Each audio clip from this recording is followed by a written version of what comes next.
So, garlic and garlic.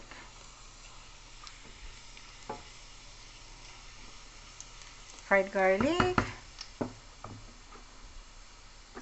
Dayon, ang ating chili. Ooh.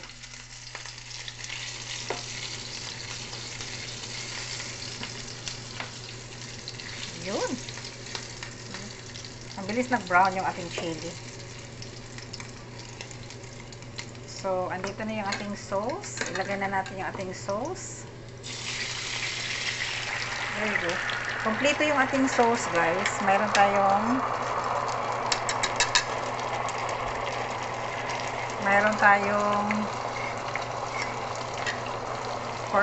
corn flour.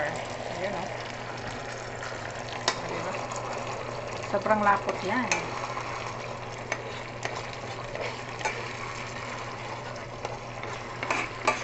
Over ata sa flour. Lagyan na pa natin ng tubig or water.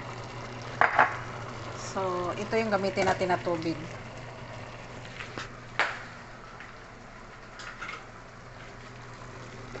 Gamitin natin tubig ng okra. Ito yung ginamitan natin pag boiled. So, yan ang lagay natin na tubig. So, yun guys. Kita niyo yung sauce ng ating okra. Sobrang lapot, di ba?